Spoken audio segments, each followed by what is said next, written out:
यहाँ पर एक वचन है, अद्भुत वचन है जो भजन संहिता 30:5, क्योंकि उसका क्रोध तो क्षण भर का होता है। परमेश्वर का जो क्रोध क्षण भर का होता है, परंतु उसकी प्रसन्नता जीवन भर की होती है। और आगे वाला जो पद में आगे वाला जो लाइन है, उस लाइन को मैं देखना चाहता हूँ। कदाचित रात को रोना पड़े परंतु सवेरे आनंद पहुंचे। क्या हालेलुया। भले हमें रात को दुख में निराशा में सोना पड़े, पर सवेरे नया सवेरा आएगा, नया सोच आएगा, नया बल आएगा, नई ताकत आएगा, नया अनुग्रह के साथ परमेश्वर काम करेगा। इसीलिए उस जीवित परमेश्वर को जो सवेरे नया करता है, जो नई सोच में बदल देता है, हमारे दुख हमारी कष्ट को क्षण भर में भुला के नया कर देता है। उड़ाव पुत्र के बारे में सोचिए ना, उसकी सब चीजों को भुलाकर उसको नया कर। उसी तरह उस परमेश्वर की आराधना करें जो सब चीजों को क्षण भर में नया कर सकता है। भले आज रात को हमें रोना पड़े, भले आज हम कठिन समय में गुजर रहे, पर सवेरा आएगा कुछ नई सोच, नई ताकत, नई बल के साथ। आमीन, हालेलुया। मेरा परमेश्वर, हम धन्यवाद देते, सच्चे दिल से संपूर्ण हृदय से तेरी आराधना करते। तू दयालु और करुणामय परमेश्वर, सारा आदर सारा महिमा हम तुझे देते। धन्यवाद देते प्रभु इस दिन के लिए, और एक मौका और एक शुभ अवसर आप हमें दिए इस धरती पर रहते हुए तेरी आराधना कर सके। प्रभु सच्चे मन से, संपूर्ण हृदय से, सच्चाई और आत्मा के साथ तेरी महिमा करते। धन्यवाद देते, यीशु नासरी के नाम से मांगते हैं, आमीन।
कौन है तेरे जैसे? ना स्वर्ग में, ना स्वर्ग के नीचे, ना इस धरती पर कोई नहीं। तू ही केवल एक सच्चा परमेश्वर, तू ही पापों को क्षमा करने वाला, तू ही मरे हुए इंसान को जीवित करने वाला, तू ही भटके हुए इंसानों को सही राह दिखाने वाला, तू भ्रमित में पड़े हुए लोगों को बचाने वाला, बंधन में से छुटकारा देने वाला परमेश्वर।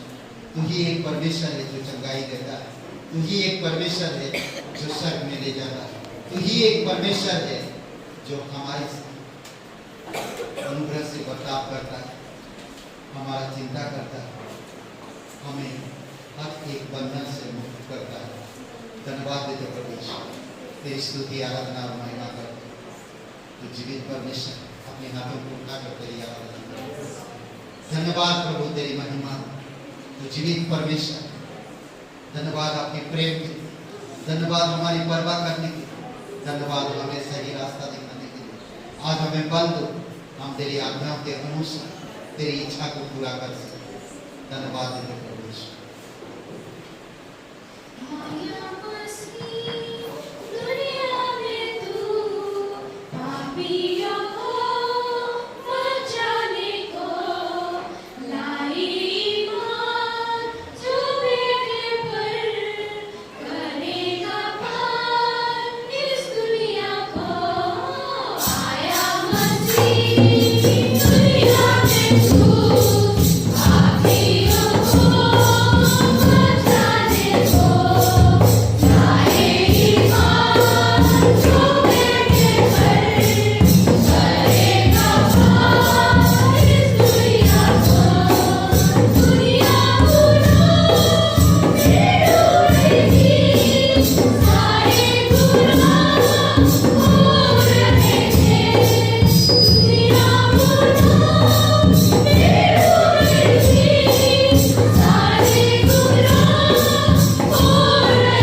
चढ़ गया, हमारे लिए अपना पवित्र लहू, हमारे लिए अपना प्राण को आज हमें अपराधों से छुड़ाकर हमें परमेश्वर का संतान होने का अधिकार दे दिया।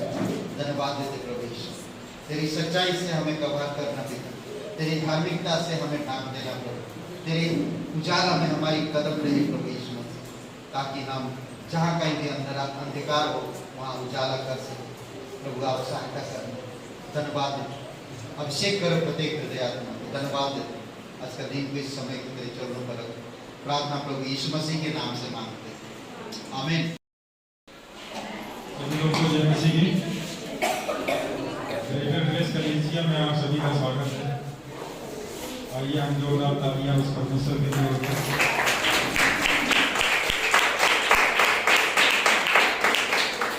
आज कोई पहली बार आया है इस भवन में?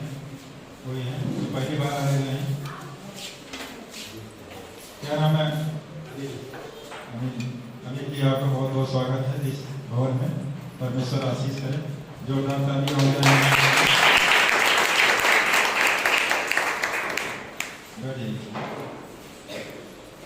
यहाँ पे हम लोग एक वचन पढ़ेंगे, तो एक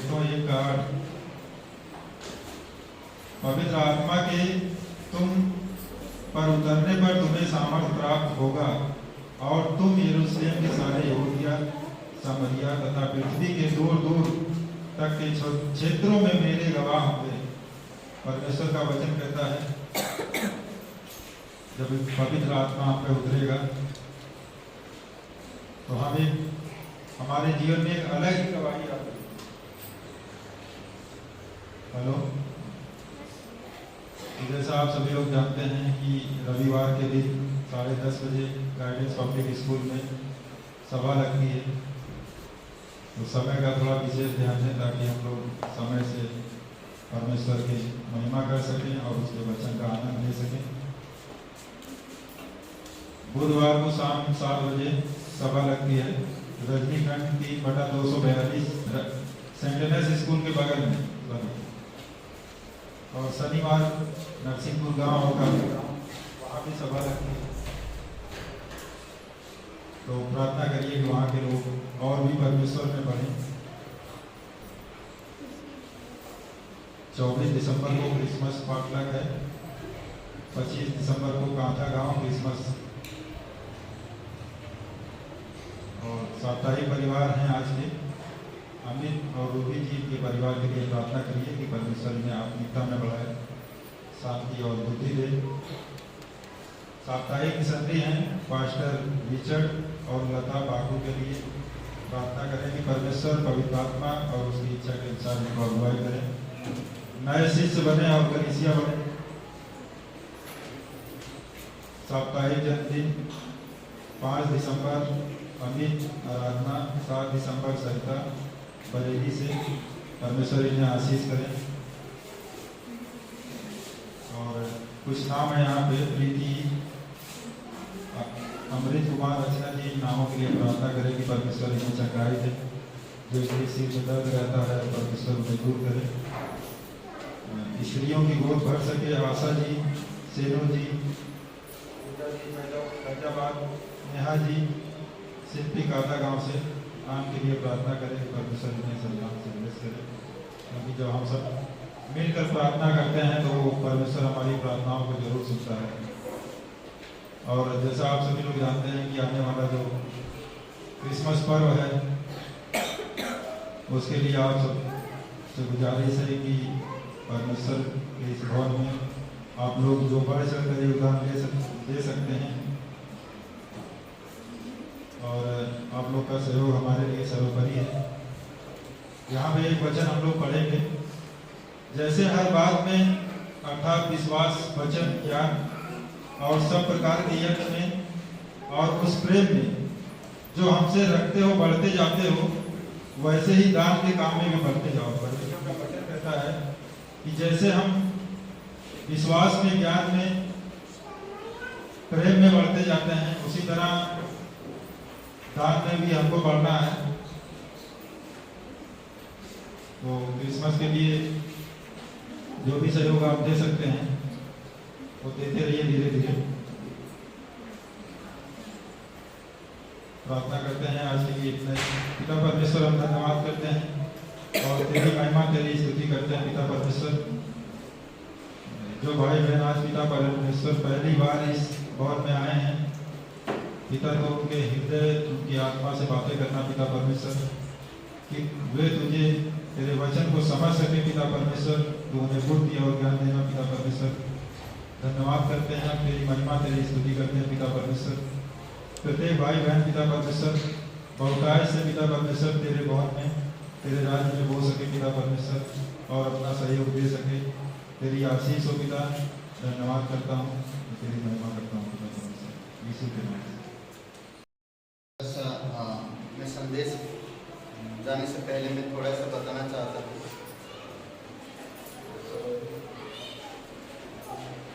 ओके, रोमियो का 6:23 में एक वचन कहता है कि पाप की मजदूरी तो मृत्यु है, परंतु प्रभु यीशु मसीह में अनंत जीवन है। पाप की मजदूरी क्या है? ओके, सबसे पहली बात हम देख सकते हैं, हम एक पापी इंसान और पाप की भुगतान कौन कर सकता है? कोई कर पाएगा? कोई नहीं किया। आदम से लेकर आज तक यीशु मसीह की क्रूस तक पापों की भुगतान किसी ने नहीं किया। बहुत सारे व्यवस्था नियम आया इस धरती पर, परंतु पापों की भुगतान नहीं हो पाया। पापों की भुगतान के लिए देखिएगा, पाप, लज्जा ना या दोष, लज्जा के काम, दर्द, गलतियां, धोखा देना या अकेलेपन, ये सारे हमारी खाते में, ये सारी चीजें, पाप, लज्जा, दर्द, पेन ना दर्द और पुरानी गलतियां, रिजेक्शन का मतलब समझ रहे? रिजेक्ट करना मतलब क्या बोलते हैं? हाँ, ठुकराना, कोई चीजों को ठुकरा देना। और फिर मैं ठीक हूं, मुझे नहीं मिला, मुझे ग्रहण नहीं करना, मैं ठीक हूं। ये सारी चीजों का भुगतान कौन करे? आज बहुत सारे ऐसे लोग हैं जो अपने चीजों के लिए किसी को ठुकरा देते हैं, यीशु की, परमेश्वर की प्रेम को ठुकरा देते हैं। पुरानी मिस्टेक के कारण, पुरानी गलतियों के कारण नई चीज को ग्रहण नहीं कर पाते। लज्जा के कारण आना नहीं चाहते, पाप के कारण मुंह छिपाना चाहते हैं। समझ रहे? परंतु रोमियो का 6:23 यीशु मसीह कहता है कि पाप की मजदूरी तो मृत्यु है। पाप की मजदूरी मृत्यु है, परंतु प्रभु यीशु मसीह में अनंत जीवन है। अभी एक बिल मैं लाना भूल गया। एक बिल, मैं बिजली की दुकान से कुछ सामान लिया, 5 सामान लिया। उसने 5 सामान लिखा और उसके आगे यहां पर एक सामान लिखा, एलईडी बल्ब यहां पर लिखा और यहां पर उसका प्राइस लिखा। एक जगह पर वो लिखा हुआ था और दूसरी जगह पर उसका प्राइस लिखा हुआ। और ऐसे करके 5 चीजों के बारे में मैंने उससे लिया और उसके बगल में एक प्राइस था। मैं सामान लिया और मैं प्राइस चुकाना पड़ा। कीमत था उसके नीचे था टोटल में कितना है वो कीमत ना, और उसमें लिखा हुआ था इतनी टोटल हो गया अमाउंट। तो अभी सोचिए, पाप, लज्जा, पुरानी गलतियां, इनकार करना, और ये सारे बिल है हमारे, ये सारे बिल है। बिल के ऊपर लिखा हुआ पहले रिसीप्ट पाप अमाउंट, फिर आता लज्जा अमाउंट, फिर आता क्या दर्द, दुख, बीमारी, कीमत, फिर आता पुरानी गलतियां, पहले की गलतियां, अतीत की गलतियां, प्राइस, फिर आता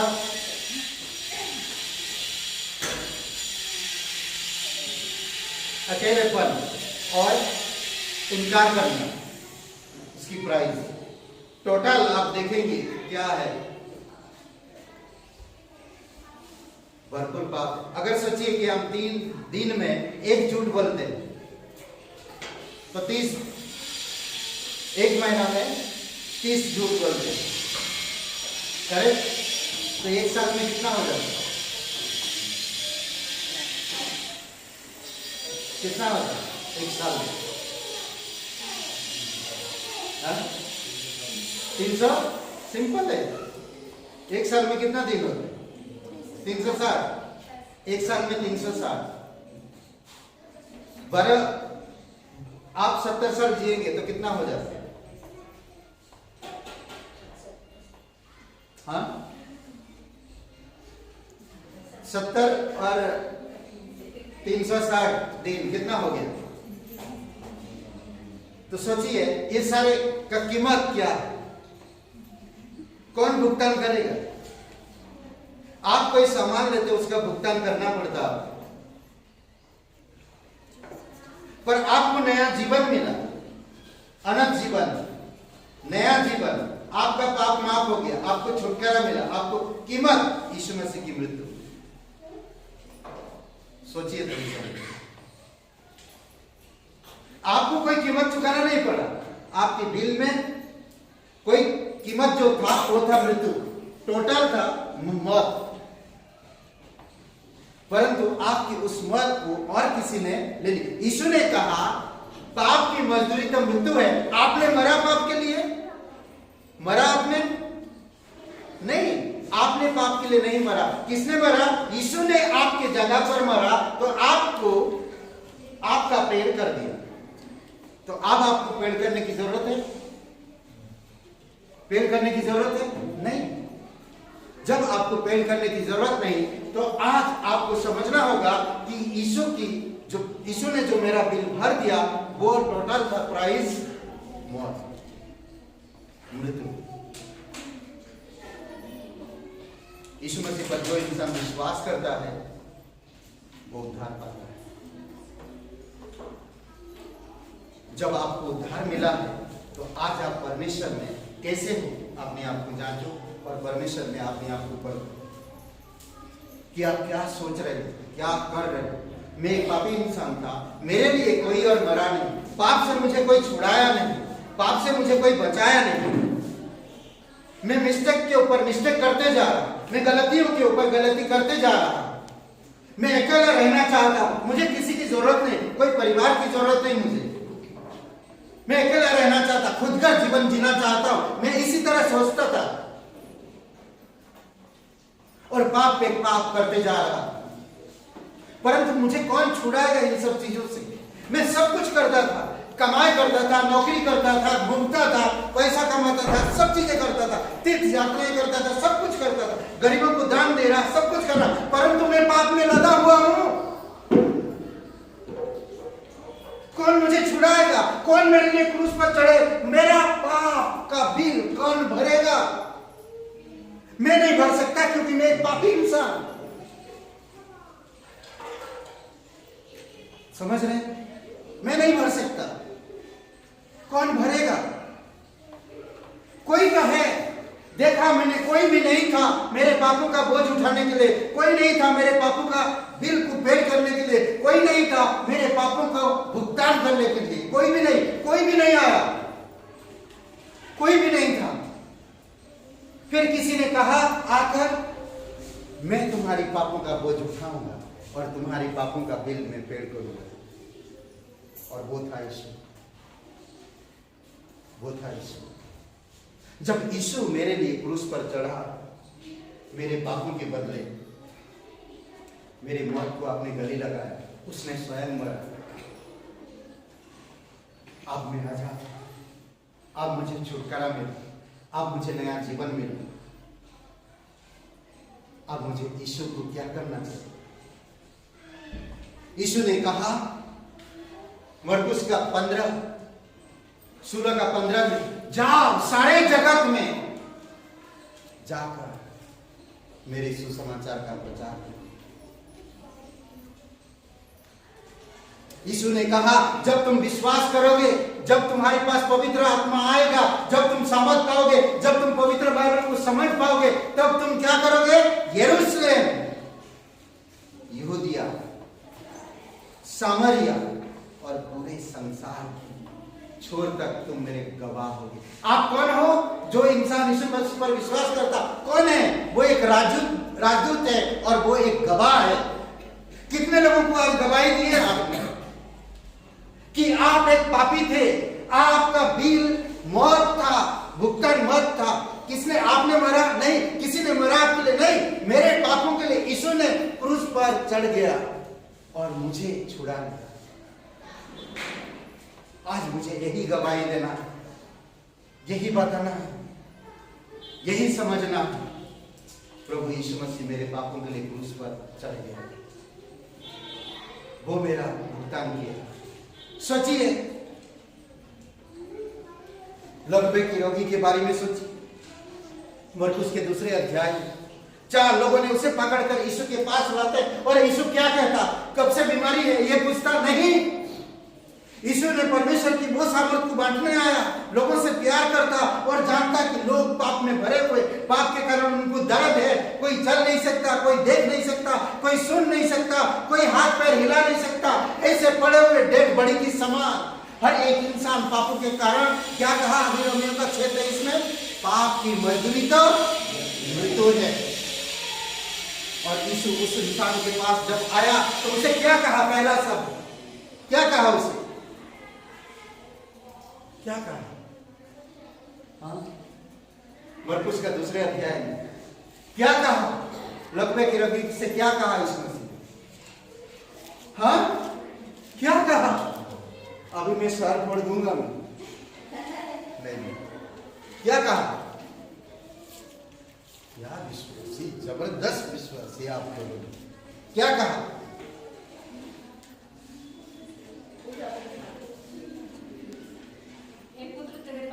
हे पुत्र तेरे पाप क्षमा हुए, आप उठ, अपने बिस्तरा उठा घर जा। वाह, क्या कहा? हे पुत्र तेरे पाप क्षमा हुए। सोचिए, यूहन्ना का 8वां अध्याय में एक पापी स्त्री, गांव वाले, पूरे मोहल्ले वाले इसको पकड़ के यीशु के पास लेकर आए। क्या आरोप लगाए? व्यभिचार का, गलत काम का आरोप लगाए, करेक्ट, व्यभिचार का आरोप लगाए, यीशु के पास ले आए। यीशु तुम क्या बोलते हो? यीशु ने लोगों से क्या कहा? यीशु ने लोगों से क्या कहा?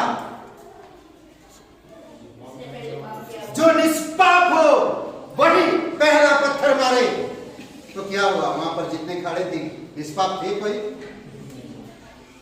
किसी ने पत्थर मारा? किसी ने भी नहीं। यानी कि हर कोई पापी है और पाप की मजदूरी मृत्यु है। क्या उस औरत को यीशु ने क्या कहा? किसी ने नहीं मारा? तो फिर आगे क्या कहा? बोलिए, आगे क्या कहा उस औरत को यीशु मसीह? हाँ हाँ, क्या कहा?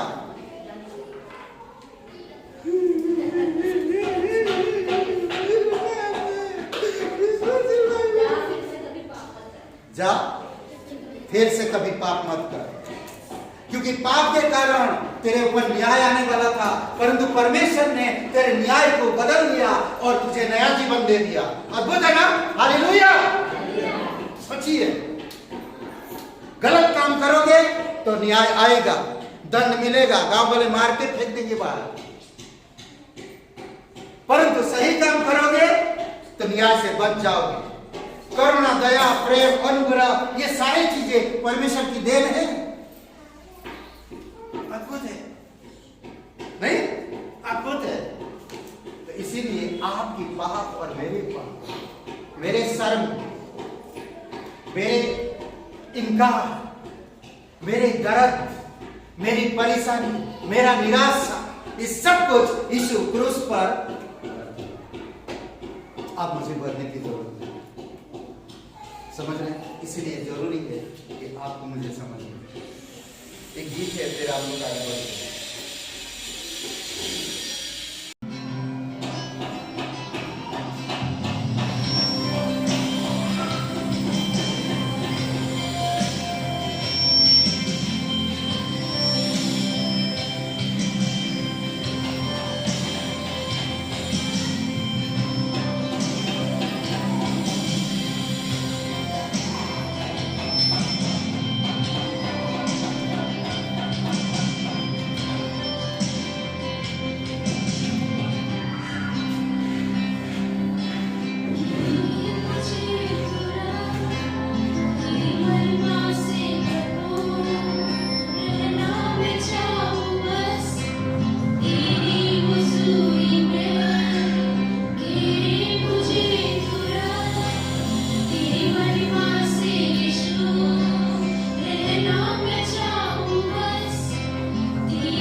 भजन संहिता 129 में भजन। ओके, तो यहाँ पर हम देखते हैं एक दो वचन।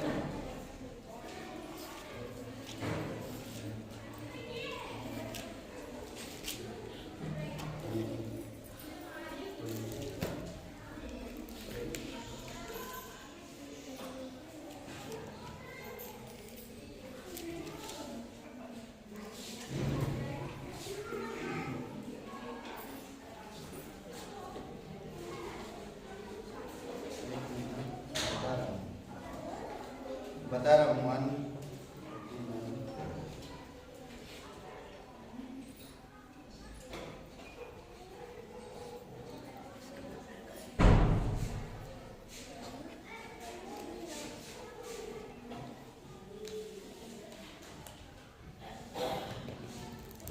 कितना बोला मैं 39 बोला, एक मिनट 139 बोला या 39? अच्छा 139 बोला, एक मिनट मैं 39 देख देता हूँ।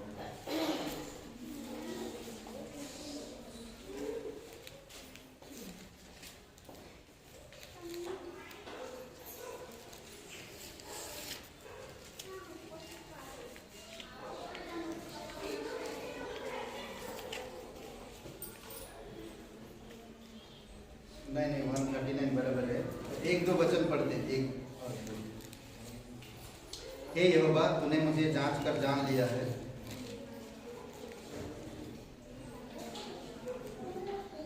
हे यहोवा, तूने मुझे जांच कर जान लिया है। तू मेरा उठना बैठना जानता है, तू मेरे विचारों को दूरी से समझ लेता है। मेरे चलने और लेटने की तू भली भांति छानबीन करता है। ये मेरे और मेरे पूरे चाल चलन का भेद जानता है। हे यहोवा, मेरे मुंह से ऐसी कोई बात ना निकले। ओके, तो 3 वचन तक। और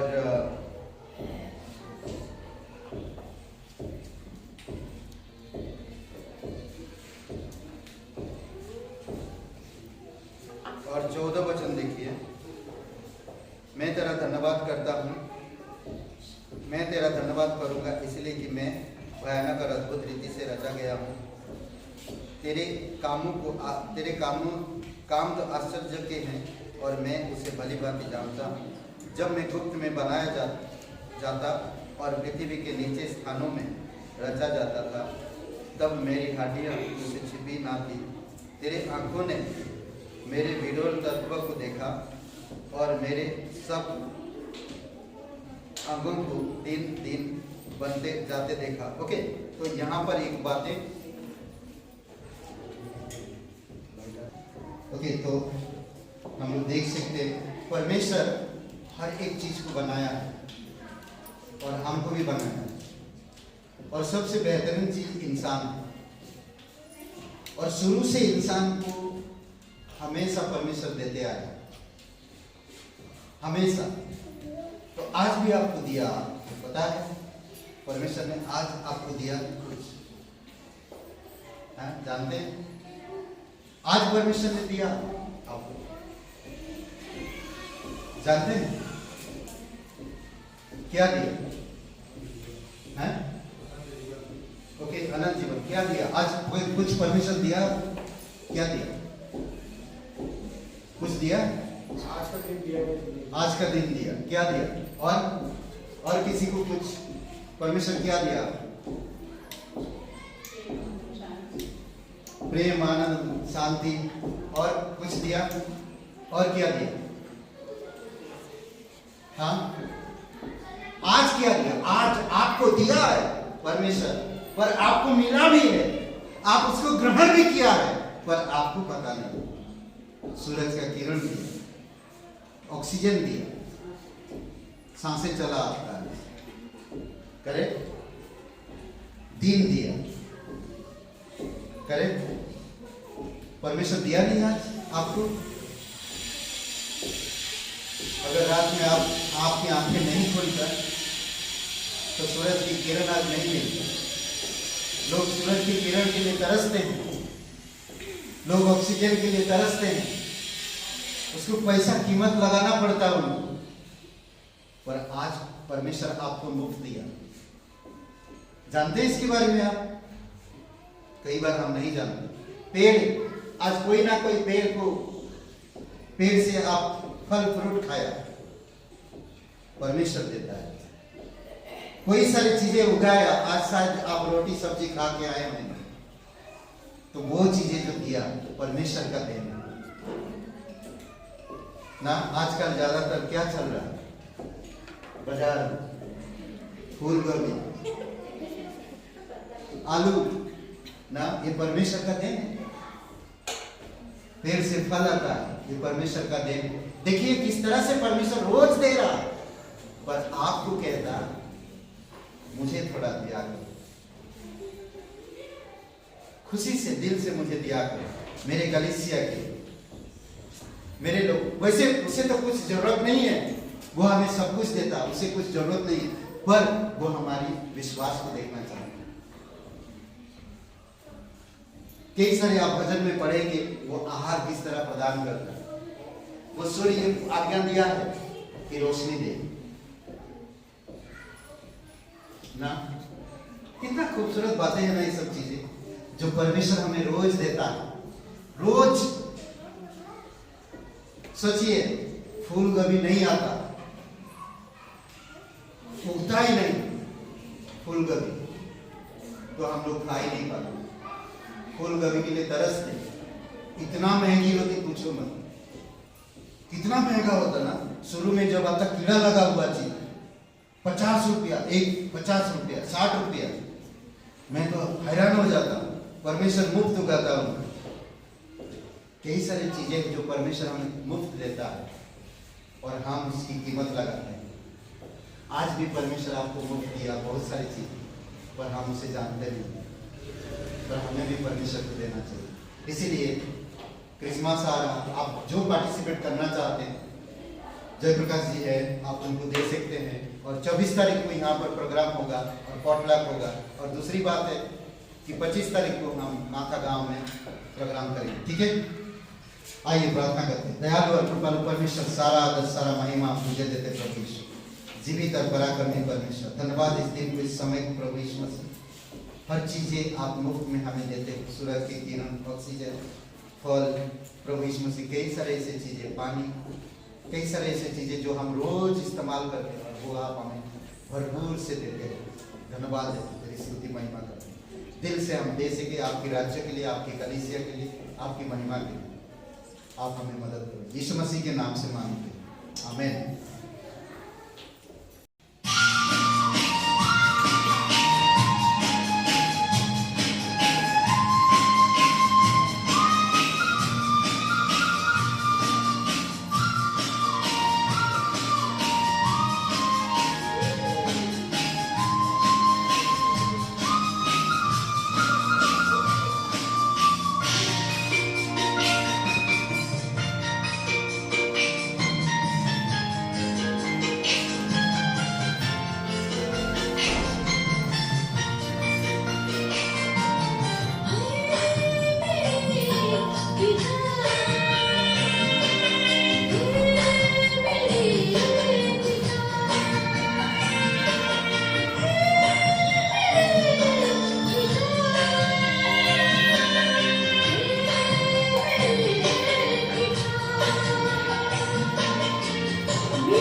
पहले देखे थे? टॉपिक नहीं बताया था एग्जैक्टली, अभी बताया नहीं। ओके, पापी की चाल। अगर आप प्रभु पर भरोसा रखते हैं, विश्वास करते हैं, तो आप पाप से छूट गए। पर आपको पापी की चाल को समझना जरूरी है। क्या उनमें तो आप फंस नहीं रहे? एक विश्वासी, क्या उस जाल में, उस कार्य में, उन चीजों में आप फंस तो नहीं रहे? अगर आप फंस रहे हैं तो आपके आत्मिक वरदानों में आप बढ़ नहीं पाए, आत्मिक जीवन में आप बढ़ नहीं पाए। इसीलिए जरूरी है कि आपको समझना पापी की चाल में। आज हर चीज का चाल है, हर चीज का चाल है, नहीं नहीं। खो खो का चाल होता है, क्रिकेट का चाल होता है ना, चेस का चाल होता है, इंसान का चलने का चाल होता है, जानवरों का, हर चीज का चाल है। पापी का चाल कैसे, आप कभी ध्यान दिया? हाँ, औरत का चाल कैसा है, आदमी का चाल कैसा है, घोड़ों का चाल कैसा है? हाँ, कई बार बहुत प्रकार से इंसान सोचता है। कीड़े मकोड़ों का चाल देखे आपने कभी? चींटियों का चाल देखे? बहुत लोगों का चाल है।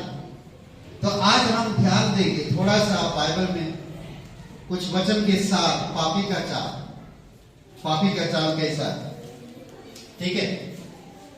कैसे एक पापी इंसान चलता है, उसकी चाल कैसे, चलना या चाल, चाल को क्या बोलते हैं?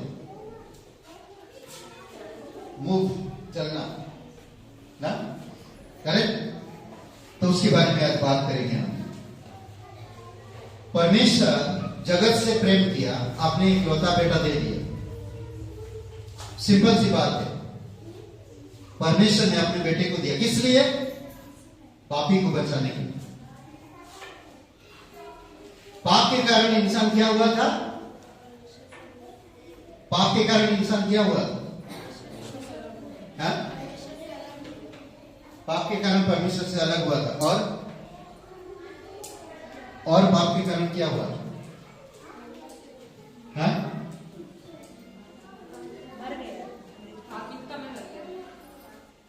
और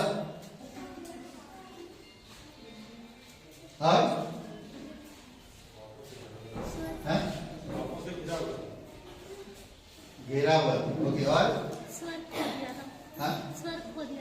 सर खो दिया। और मैं जो सब चाहिए वो मुझे सुनना है, वो सब किसके अंदर है? देखता हूं। पाप के कारण मौत है, पाप के कारण मौत है। और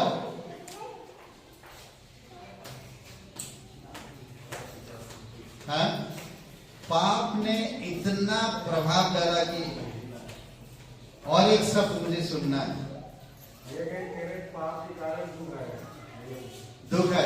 वेरी गुड। और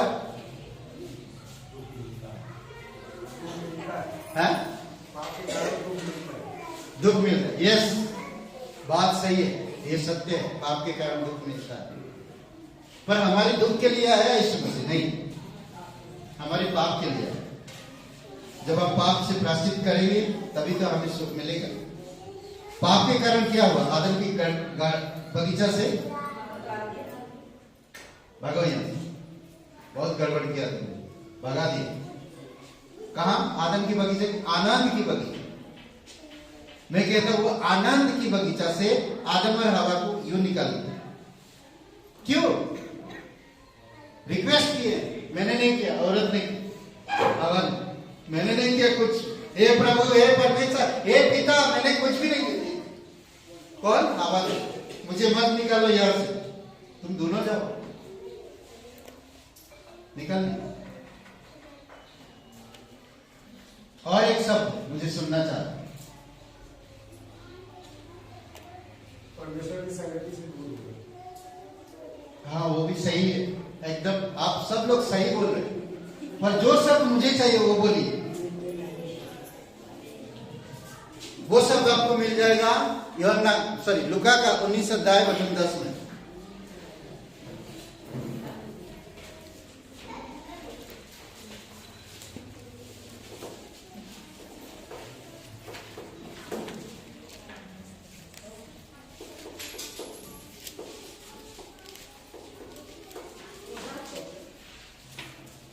हैं? पाप के कारण इंसान क्या हुआ था? खो गया था, खो गया था, खोया हुआ था। परमेश्वर का पुत्र क्यों आया? खोए हुओं को ढूंढने और उनका उद्धार करने। समझ रहे हैं? मनुष्य का पुत्र इसलिए आया क्योंकि वो खोए हुए थे, उनको ढूंढने और उनका उद्धार करने। जानते हैं, पुराने नियम में भविष्यवक्ताओं ने भी कहा, तुम्हारी अधर्म के कामों ने परमेश्वर से इतना दूर ले गया कि तुम खो गए। तुम्हारी कामों के कारण तुम खोए हुए हो। समझ रहे हैं? खो गए थे हम पूर्ण रूप से। परमेश्वर का पुत्र क्यों आया इस धरती पर? हमें ढूंढने और हमारा उद्धार करने के लिए। आज यीशु मसीह क्या कर रहा?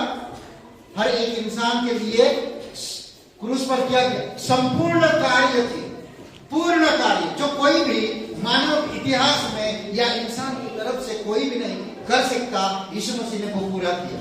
क्रूस पर यीशु मसीह ने कहा पूरा हुआ। क्या चीज पूरा हुआ? मनुष्य की पाप की व्यवस्था, नियम, सब कुछ जो मनुष्य स्वर्ग नहीं जा सकते थे, वो कार्य को पूरा करके अब कहा जो इंसान क्रूस को देखेगा उद्धार पाएगा।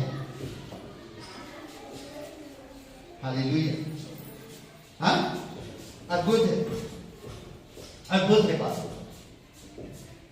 तो पापी के लिए अगर परमेश्वर पापों को भुगतान करने के लिए प्रभु यीशु मसीह क्रूस पर मर गया, तो आज आप जो इंसान यीशु मसीह पर विश्वास करता तो पापों से छूट गया, करेक्ट? हाँ, तो वो धर्मी जीवन जी रहा। धर्मी जीवन जीते वक्त क्या ये जो आज हम बातें करेंगे, ये विषय पाप की चाल, क्या ये हमारे अंदर है तो नहीं? अगर है तो आज भी आप विश्वासी,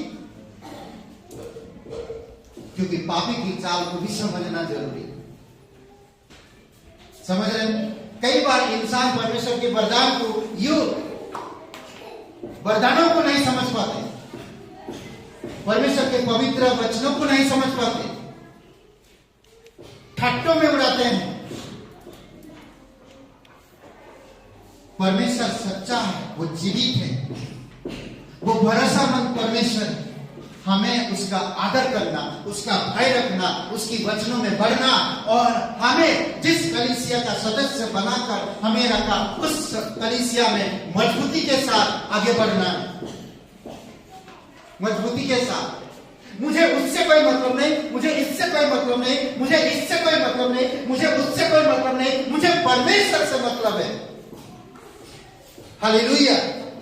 और वो इंसान परमेश्वर की वरदान में बढ़ेगा, अद्भुत रीति से बढ़ेगा। उससे वो किसी से मतलब नहीं, क्योंकि वो दुनियादारी बहुत कुछ कर चुका, परंतु कोई चीज हासिल नहीं हुआ। आज मैं विश्वासी बनकर वही दुनियादारी करूंगा तो क्या हासिल हो जाएगा? कुछ होगा? कुछ भी नहीं होगा। समझ रहे? विश्वासी, परमेश्वर आपका कीमत चुकाया अपने बेटे के द्वारा। यीशु मसीह ने आपका पाप का बिल भर दिया, मृत्यु क्रूस पर आपकी मौत को लिया।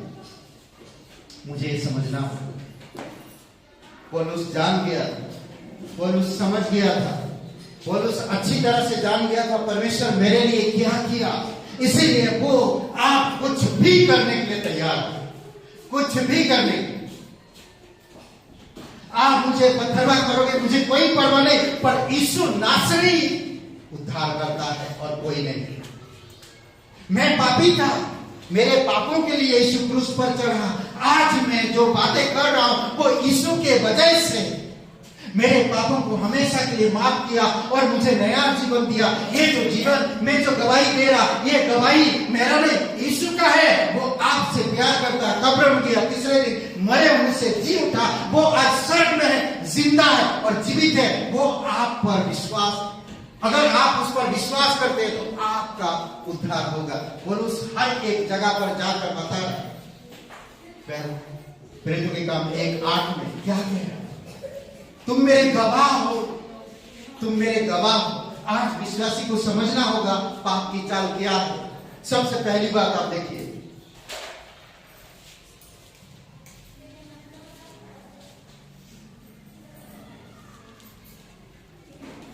सबसे पहली बात है, व्यर्थ में,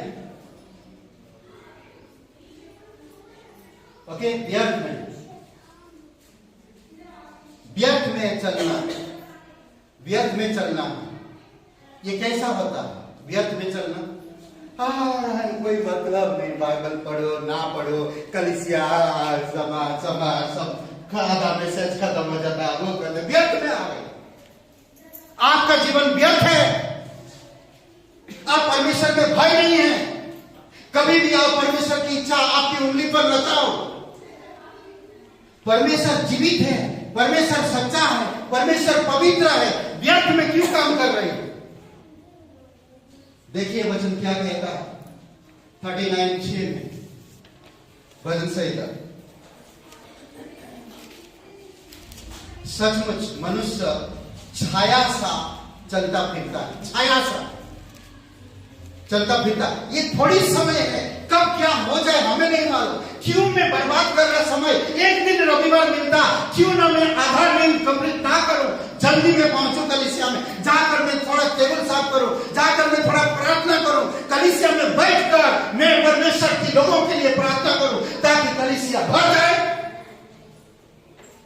सोचिए थोड़ी समय, विचार करिए, व्यर्थ में हम चल रहे हैं।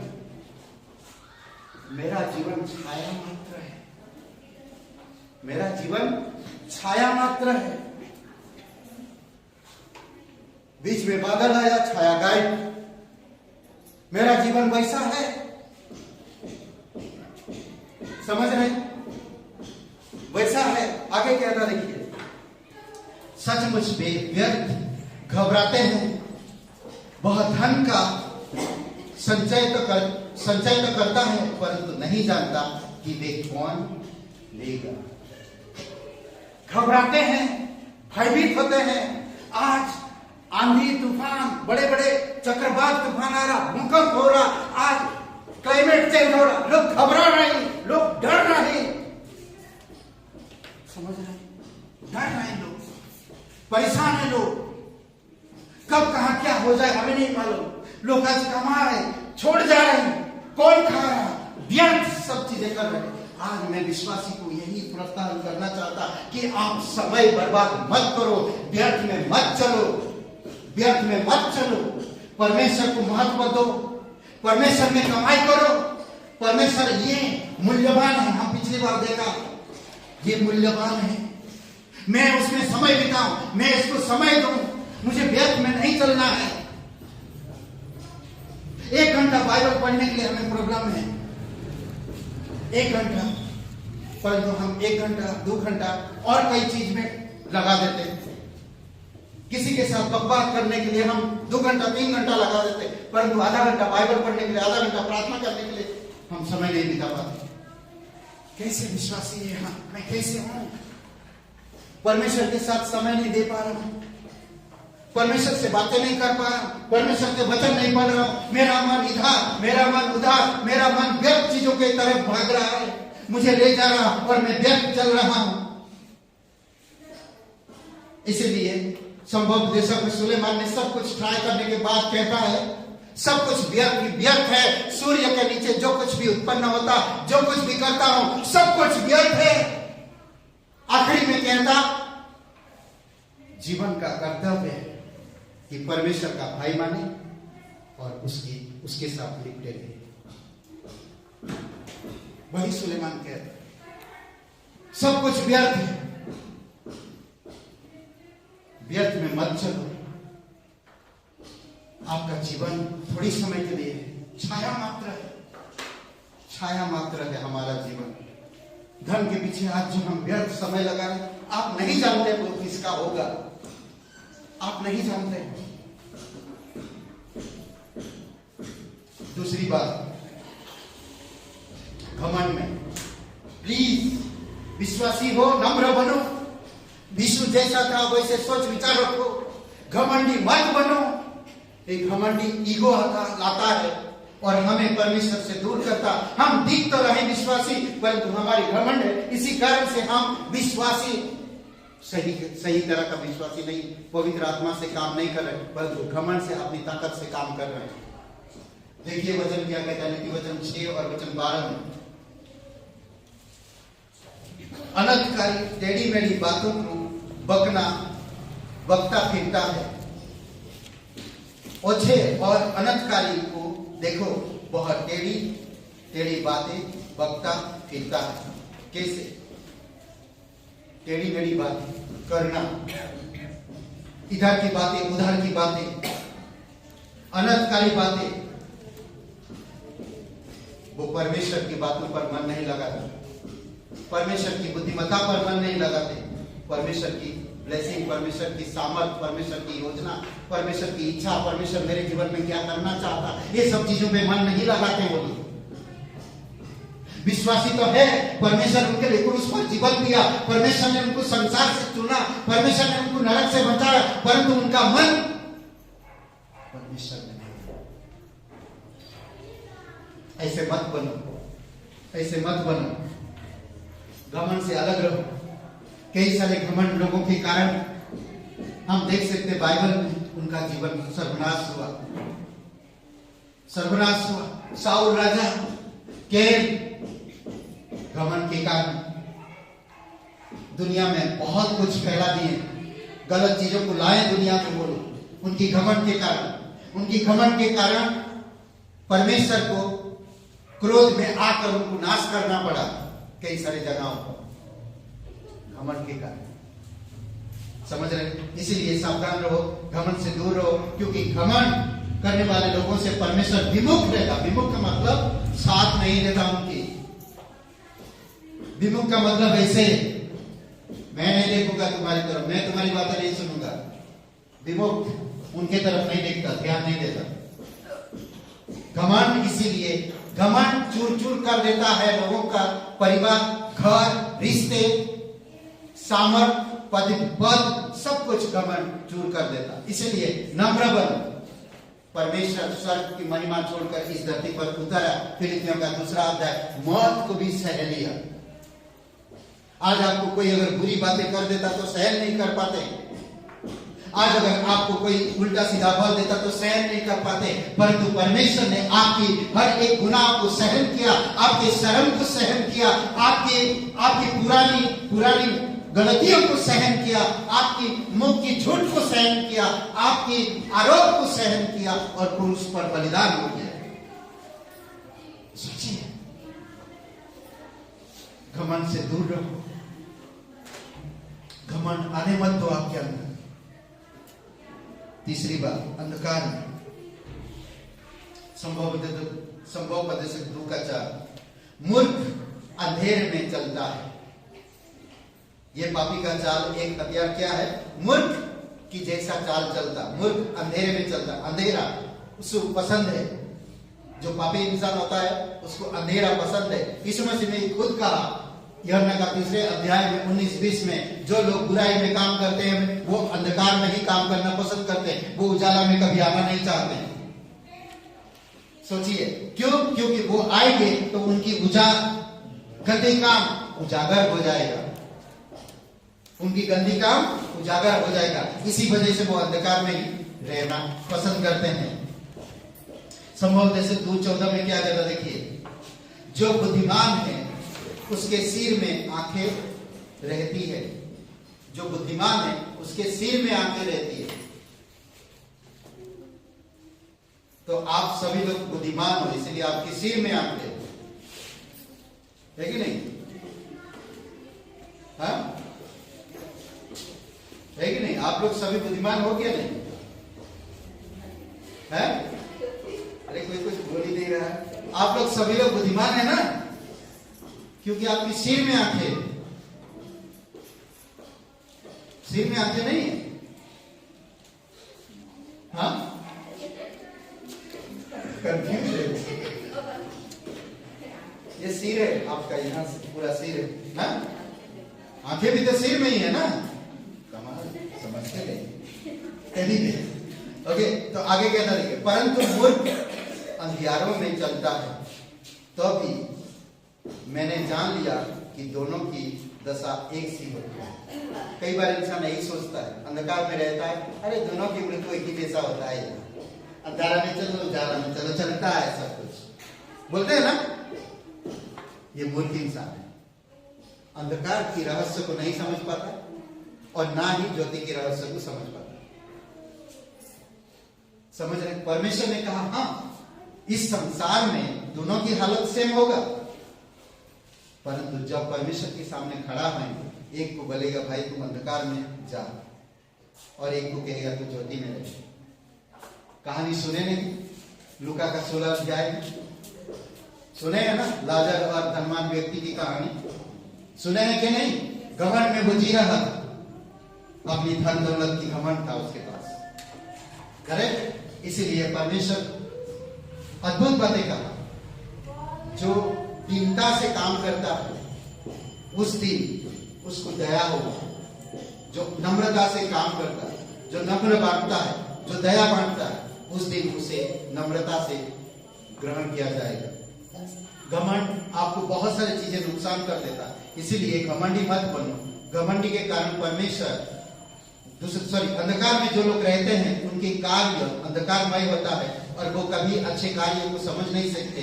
उनके माइंड, उनके शरीर, हर जगह अंधेरापन घुसा हुआ है, इसी कारण से ज्योति को पहचान नहीं पाते, इसीलिए वो अंधियारे में चलते हैं और अंधियारे पे विचार करते हैं और मूर्ख ऐसे सोचते हैं। इसीलिए परमेश्वर कहता मैं मूर्खों को चुनूंगा, अंधियारे में उजाला होगा। कई बार लोग चुनने के बावजूद भी अंधकार में चलना पसंद करते। अगर आप एक विश्वासी हो, अंधकार में कदम मत रखो, अंधकार में मत चलो, अंधकार आपके जीवन में आने मत दो। अंधकार सही चीज नहीं है, फिर आपको दिए की जरूरत पड़ेगी तो बहुत देर हो जाएगी। जहां परमेश्वर है वहां दिए की जरूरत नहीं है, समझ रहे? जहां परमेश्वर है वहां दिए की जरूरत नहीं है। नेक्स्ट, ढिलाई में, ढिलाई क्या होता है? दुष्टता पूर्वक या गुस्ताखी से ढिलाई, अपने मन के हट पर चलते हैं, अपने मन पर हट, मैं जो सोचता वही हो, नहीं तो नहीं। मन की होठ, मन की हट, समझ रहे? ऐसे लोगों से दूर रहो। ऐसे लोग परमेश्वर की राज्य को बढ़ा नहीं सकते, ऐसे लोग परमेश्वर की प्रेम को नहीं समझ सकते। वो अपने ही हट में रहेंगे, अपने ही मन के अंदर रहेंगे, समझ रहे? ढिलाई और दुष्टता करेंगे। जानते हैं कहां पर साउल राजा नहीं माना बातें शमूएल का, तो क्या हुआ? उसका अभिषेक छीन गया। आज भी बहुत से लोग ऐसा ही है, मैं नहीं झुकना चाहता, मैं अपनी ढिलाई से नहीं हटूं, पहले वो आए झुके तब मैं झुकूं। अपनी ढिलाई, मैं खुद दुष्ट हूं और मैं दुष्टता में रहना चाहता हूं और मेरी घमंड, मेरे ढिलाई, मेरे मन की इच्छा अनुसार मैं चल रहा हूं। समझ रहे? देखिए वचन क्या कहता है, यिर्मयाह 23 और वचन 17, जो लोग मेरा तिरस्कार करते हैं उनसे भविष्यवक्ता सदा कहते रहते हैं, क्या कहते हैं? देखिए, यहोवा कहता है तुम्हारा कल्याण होगा। ये कैसे हो गया? जो ढिलाई करता है उसका कल्याण होगा। अब आगे सुनिए, और जितने लोग अपने हट ही पर चलते हैं, इसीलिए ये कहते हैं तुम पर कोई विपत्ति ना पड़ेगी। जानते हैं जो लोग हट करते, भैया ऐसे कोई होना ना हो तुम्हारे साथ, कहते नहीं? सुने हैं ना? उनकी ढिलाई को उनको समझ में आया, उनको जान नहीं कि वो हटेंगे नहीं यहाँ से, इसी तरह से रहने वाले। पर भैया तुम्हारी जीवन में जो भी अच्छाई हो, कल्याण, भविष्यवक्ता, परमेश्वर का भय रखने वाले लोग इसी प्रकार कहते हैं, समझ रहे? और एक दिन परमेश्वर का न्याय आएगा, तो यही बात कहते हैं। भविष्यवक्ता क्या कहते हैं उनके बारे में वो बता। परमेश्वर को जो लोग क्या कहते हैं, जो लोग मेरा तिरस्कार करते हैं उनसे भविष्यवक्ता क्या कहते हैं वो बता। वो कभी आप कितना भी गलत हो जाए, आप गलत बोलोगे क्या उससे? परंतु प्रभु यीशु मसीह ने क्या, ये पौलुस ने क्या कहा, तो मुझे थप्पड़ मारा, परमेश्वर तुझे मारा। एलीसा नाटा नाटा उसको बोलते थे, 40 बच्चों को क्या कहा, अभी जंगल से खंचर आए और इनको मार डाला, तुरंत मर गए। कोई भविष्यवक्ता इस प्रकार से नहीं कहता। क्यों जानते हैं उन बच्चों को मार दिया उसने? क्योंकि वो रुकावट डालते थे परमेश्वर के काम में। वो लोग परमेश्वर के काम में रुकावट डालते थे। उनको 2 बार 3 बार मना किया, फिर भी अपनी हट पे रहे। एक गंजा चिल्ला रहे थे, नाटा था, चिल्ला रहे और उसने मारा। समझ रहे? पौलुस को जब खड़ा कर दिया गया न्याय आसन के सामने, बड़े बड़े लोग रहे, वहां पर किसी ने उसको थप्पड़ मारा, तो उसके कहते कि परमेश्वर तुझे मारेगा। तभी परमेश्वर कह रहा, जो ढिलाई करने वाले लोगों को इस प्रकार भविष्यवक्ता कहते कि भाई तेरी कल्याण हो ना, तुझ पर कोई विपत्ति ना, बस मैं यही प्रार्थना करूंगा परमेश्वर से, कहते नहीं? समझ रहे? तो इसीलिए आप ढिलाई अपने घर से दूर रहो, नम्रता पूर्वक 5 लोगों के साथ मिल के चलो, एकता में रहो। ढिलाई का दूसरी शब्द एकता बनो, एकता में रहो, अपनी ढिलाई में मत रहो। ठीक है? नेक्स्ट बात, परमेश्वर के अनुग्रह को समझो, दूसरे परमेश्वर के प्रेम को समझो। परमेश्वर ने कहा भाईचारे में बढ़ो। मैं किसी को गिराने के लिए नहीं सोच रहा, मैं किसी को उठाने के लिए नहीं सोच रहा, मैं भाईचारे में बढ़ना। परमेश्वर बढ़ाता है, परमेश्वर गिराता है। अगर मैं सही करूंगा तो परमेश्वर मुझे उठाएगा, अगर मैं गलत करूंगा परमेश्वर मुझे गिराएगा।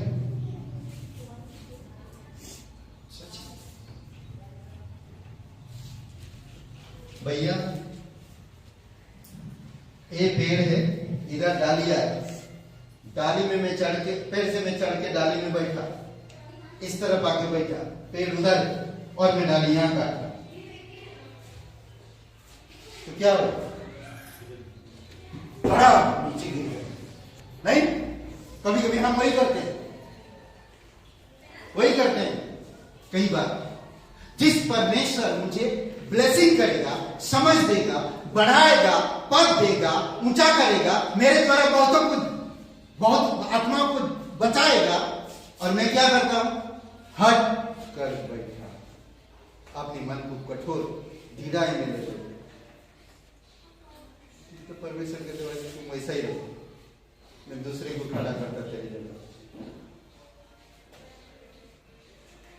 यहूदा चला गया तो दूसरे लोग आए क्या? नहीं। यहूदा ने अपने, यहूदा चेलों से, प्रभु से घूमते घूमते अपनी मन नहीं बदला।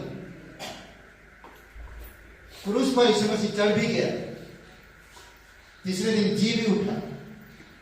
अब उन 11 चेलों में से 12 तो होना जरूरी है, और एक कौन है? फिर उन्होंने पर्चा लिया और परमेश्वर ने खड़ा करा। सोचिए, परमेश्वर खड़ा कर। नेक्स्ट, घृणित मूर्त में, घृणित मूर्त में। ओके, तो एजिकल के 11:21 में यहां पर कहता, वे जो अपने घृणित कामों में, मूर्तों में मन लगाकर चलते हैं। समझ रहे? कई सारे लोग घृणित कामों में मन लगाते हैं और मूर्त बनाते हैं। क्या हुआ था निर्गमन की किताब में? नहीं, निर्गमन की किताब में परमेश्वर ने मूसा को बुलाया, पहाड़ के ऊपर मैं व्यवस्था दूंगा लोगों को संभालने के लिए, लोग उसके अनुसार जिएंगे तो अच्छा उनका जीवन होगा, व्यवस्था दे रहा। परंतु 40 दिन के पार हो गया, अभी तक मूसा आया नहीं, तो लोगों ने क्या किया? लोगों ने क्या किया? अपने बुरे विचार से, अपने घृणित कामों से। कहां सीखे थे ये लोग? मिस्र में। मिस्र में सीखे थे। मिस्र में क्या करते थे? मिस्र में बड़े बड़े मूर्ति काट काट के बनाते थे। मिस्र की राजा की, मिस्र में जो बैल थी उनकी मूर्ति बनाते थे, घोड़े हाथी उनकी मूर्ति बनाते थे वो लोग। समझ रहे? और मिस्र में क्या सबसे ज्यादा? बैलों को मानते थे, पूजा करते थे मिस्र में। वो सब इजराइल लोग जानते थे। समझ रहे? तो क्या हुआ? जब मूसा 40 दिन तक ऊपर है तो ये लोग क्या किए? हारून वहां पर है, हारून को भला हमारे लीडर पता नहीं किधर चला गया, आजकल हमसे कोई संबंध नहीं, हमसे मिलता नहीं, हमारे घर आता नहीं, अब हम क्या करें, हमारे लिए कुछ तो करो तुम, हम तुमको आइडिया दे रहे, ये लो सोना, ये लो चांदी, ये लो गहना, सब कुछ तुम गलाओ और हमारे लिए बछड़ा बनाओ, हम उसमें प्रणाम करेंगे। बताओ, घृणित चीजें भरोगे, घृणित काम आएगा, संसार में भरोगे, संसार चीजें आएगा। तो इसीलिए एक विश्वासी पवित्र आत्मा की सामर्थ्य में परमेश्वर की इच्छा, परमेश्वर की वरदान, परमेश्वर की वचनों को भरता है और फिर बढ़ता है। बाइबल स्कूल में, संगति में, प्रार्थना में, रविवार सभा में बढ़ता है और बढ़ते बढ़ते बढ़ते बढ़ते परमेश्वर की वरदानों को पूरा करता है। प्रभु यीशु मसीह ने कहा, जाओ सब जगह पे प्रचार करो। प्रचार करने का सबका अधिकार है, सिर्फ पास्टर का नहीं है, सबका है, सबको कहा जो यीशु मसीह पर विश्वास करे। समझ रहे हैं? घृणित कामों में लगे तो आगे क्या कहता देखिए, परंतु वे लोग जो अपनी घृणित व्रतों और घृणित कामों में मन लगाकर चलते रहते हैं, उनको मैंने ऐसा करूंगा कि उनकी चाल उन्हीं के सिर पर पड़ेगी, परंतु यहोवा की यही वाणी। प्रभु परमेश्वर की यही वाणी उन्हीं पर पड़ेगी, उनकी चाल उन्हीं पर पड़े।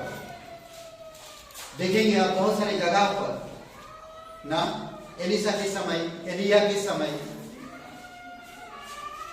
समझ रहे, कई सारी चीजें न्यायों की किताब में कई सारे समय में कई सारी चीजें हुआ और उनका जीवन कैसे हुआ। और आगे देखिए नेक्स्ट बात है, अज्ञानता में जो परमेश्वर की ज्ञान को समझ नहीं पाते, अज्ञानी, अज्ञानता, जो अंधकार में चलता है वह नहीं जानता कि किधर जाता है। जो अंधकार में चलता है, ये अज्ञानता में चलने वाला इंसान अंधकार में चलता, वो नहीं जानता किधर जा रहा है। यह नका 12:35 में यीशु ने उनसे कहा, यदि आप थोड़ी देर तक तुम्हारे साथ है, जब तक चले तब तक चले चलो, ऐसा ना हो कि अंधकार तुम्हें आ घेरे। जो अंधकार में चलता है वह नहीं जानता किधर जाता है, अंधकार में जो चलने वाले। इसीलिए ज्ञान रखो परमेश्वर का, भेदों को समझो। परमेश्वर में विश्वास करने से 96 चीजें आपके जीवन में होता है, 96 चीजें आपके जीवन में हो जाता है, पूर्ण रूप से नया हो जाते, परमेश्वर की संतान हो जाते हो आप, पूर्ण रूप से नरक से, पापों से, बुराई से, घृणित चीजों से, गलत विचार से दिल मन सब कुछ बदलकर आप एक नया बन जाते हो, पूर्ण न्यू ब्रेन परमेश्वर की आत्मिक हो जाते हो। और परमेश्वर में जब आप विश्वास करते हो, 96 चीजें होती है आपके जीवन में, एक क्षण धीरे धीरे पेड़ बढ़ता है, पवित्रता, धार्मिकता आता है, ये सारी चीजें आता है। इसीलिए आप अज्ञानी नहीं, ज्ञानी बनो। किसमें? सांसारिक ज्ञान नहीं, स्मार्टफोन कैसे खोलना, कैसे लगाना, कैसे उसको अपलोड करना, सब कुछ ये ज्ञान नहीं है। ये स्मार्टफोन, बाइबल, पवित्र बाइबल, स्मार्टफोन से भी स्मार्ट है, समझ रहे? ये स्मार्ट से भी स्मार्ट बाइबल रोज खोलो, इस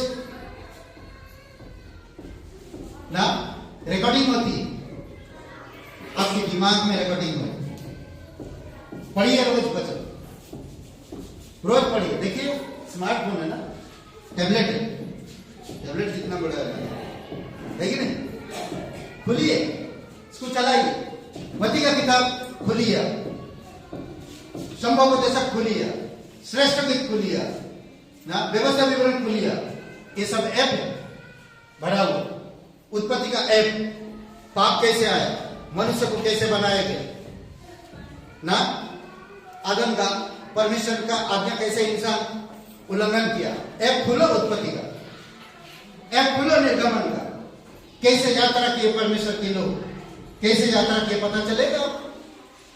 फिर आप खोलिए कैसे बलि किया जाता था, कैसे सब कुछ नियम किया जाता था, ले व्यवस्था को खोलिए, कैसे पाप की क्षमा करना, ये ले व्यवस्था का ऐप खोलिए, वचन संहिता खोलिए, पता चलेगा कैसे प्रार्थना करना, कब करना, कहां करना, कैसे करना ना।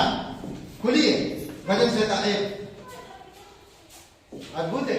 मत्ती का ऐप खोलिए, लूका का ऐप खोलिए, यूहन्ना का सुसमाचार, यूहन्ना रचित सुसमाचार ऐप खोलिए। विश्वास के ऊपर बात करता है, कैसे आप विश्वासी बनेंगे, अद्भुत है।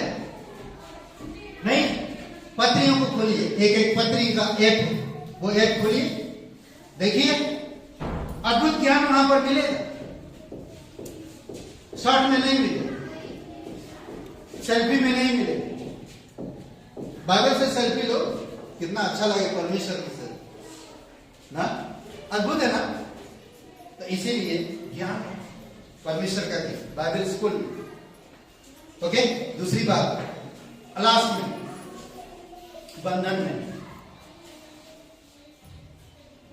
वह अपना ही पाव जाल में फैलाएगा, वह फंदों पर चलता है, खुद जाल पर चलता है और बसता है, खुद इंसान, समझ रहे, जो बंधन में चलते, परंपरा, बहुत सारी चीजें, ये सब चीजें ना।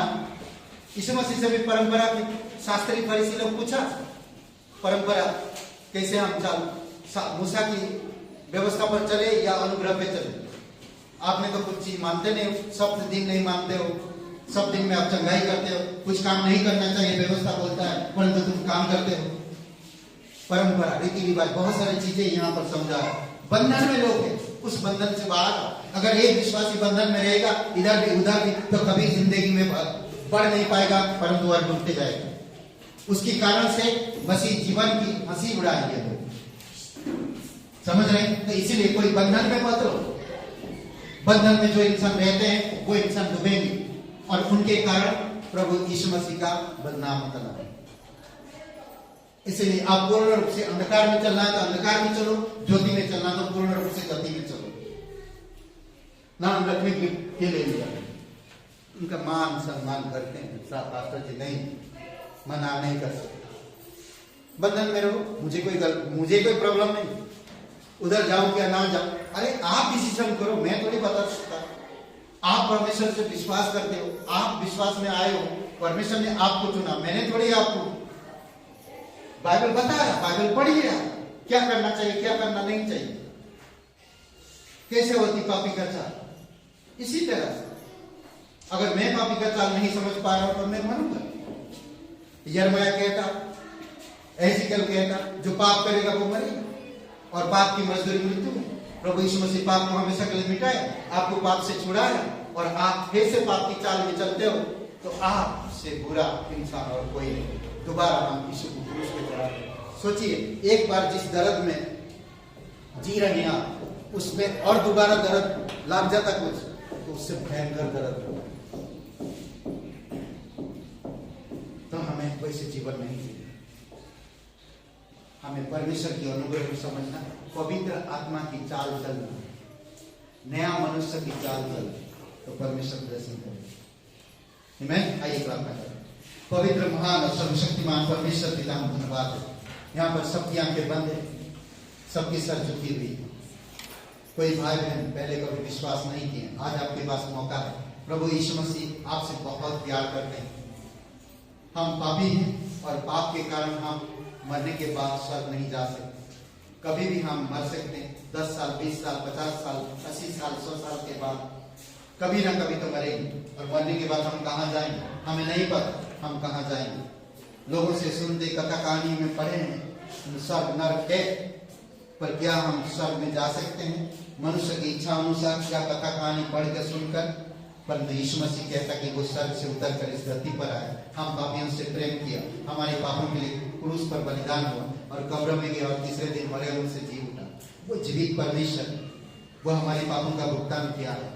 आज किसी को भी, कोई भी इंसान अगर यीशु मसीह पर विश्वास करता है, उसके पाप माफ किए जाते, उसे नया जीवन दिया जाता है। अगर सबकी आंखें बंद है, सबकी सर झुकी हुई, अगर भाई बहन कोई है पहले कभी प्रार्थना नहीं की है, जोर से करने की जरूरत नहीं, आप मन से कर सकते हैं, सच्चे मन से अपने दिल को खोल सकते हैं और ये प्रार्थना को कर सकते हैं। सबकी आंखें बंद है, सबकी सर झुकी हुई। अगर आप प्रार्थना करना चाहते हैं मेरे साथ प्रार्थना करो। कहिए, हे यीशु, मैं जानता हूँ मैं एक पापी इंसान, मैं खुद को नहीं बचा सकता। मैं धन्यवाद करता हूँ मेरे पापों के लिए। प्रभु यीशु मसीह क्रूस पर बलिदान, मेरे पाप का दंड अपने ऊपर लेकर बलिदान हो गया। मुझे पता था पाप की मजदूरी मृत्यु है और यीशु मेरे मृत्यु को सह लिया। हे यीशु, मुझे माफ कर दीजिए, मेरे हृदय में आए, मुझे नया जीवन दीजिए। मैं तन मन से तेरे बलिदान पर, तेरे गाड़े जाने पर, तेरे जी उठने पर मैं विश्वास करता, मुझे क्षमा कर दीजिए, मेरे हृदय में आए। धन्यवाद देता हूँ, तू पवित्र परमेश्वर एकलौता बेटा यीशु नासरी मेरा मुक्तिदाता, यीशु के नाम से आमीन। आइए हम लोग खड़े होते सब गीत गा।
जोरदार ताली बजाइए।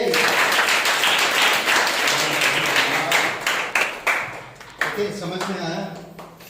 तो आप जब ये सब चीज जगह आप पवित्र लोग हो, परमेश्वर ने आपके लिए कीमत चुकाया क्रूस पर, आपकी सारे पापों का भुगतान, सर, नीचा, अपराध, झूठ, बुराई, सब कुछ यीशु मसीह क्रूस पे भर दिया। आज आपको मुझे भरने की जरूरत है। अगर मैं एक झूठ बोलता तो मेरा बिल का भुगतान को बढ़ा रहा।